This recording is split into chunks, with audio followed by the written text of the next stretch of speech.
भाजपा नेता तरुण चुग ने लोकसभा में नेता प्रतिपक्ष राहुल गांधी के कोलंबिया में दिए गए हालिया बयानों पर कहा, राहुल गांधी देश के खिलाफ एक विदेशी टूलकिट का हिस्सा बनकर भारत की संस्थाओं, भारत के सनातन को बदनाम करने की साजिश कर रहे हैं।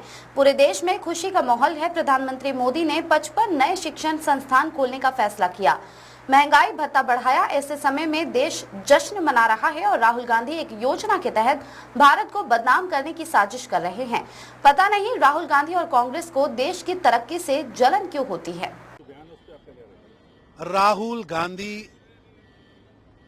देश के खिलाफ एक विदेशी टूल किट का हिस्सा बनकर भारत को बदनाम करने का, भारत के इंस्टीट्यूशंस को बदनाम करने का, भारत के सनातन को बदनाम करने का एक षड्यंत्र चला रहे हैं।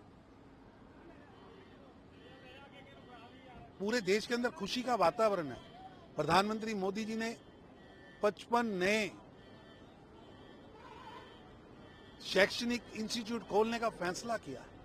3% से ज्यादा कर्मचारियों को महंगाई भत्ते की घोषणा हुई है।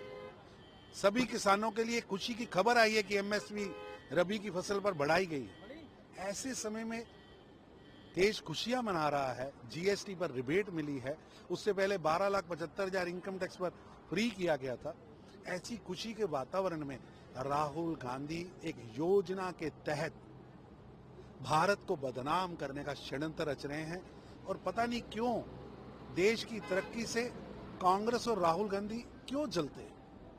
जब भी देश की तरक्की की बात आती है तो कांग्रेस पार्टी मातम की धुन लगाना शुरू कर देती है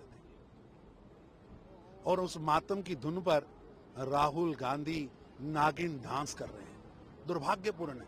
राहुल गांधी जी, आपकी सरकार के समय में 12वें 14वें नंबर तक देश की अर्थव्यवस्था पहुंच गई थी, विश्व से लड़खड़ा रही थी। आज उस अर्थव्यवस्था को मोदी जी दुनिया की सबसे तेजी से बढ़ने वाली अर्थव्यवस्था बनाया। आज भारत 14वें नंबर से 12वें नंबर से 4थे नंबर तक पहुंचा है। देश तरक्की कर रहा है, हर क्षेत्र में तरक्की कर रहा है। लेकिन राहुल गांधी जी को देश की तरक्की और देश के नौजवानों के सपनों को चकनाचूर करने में लगे।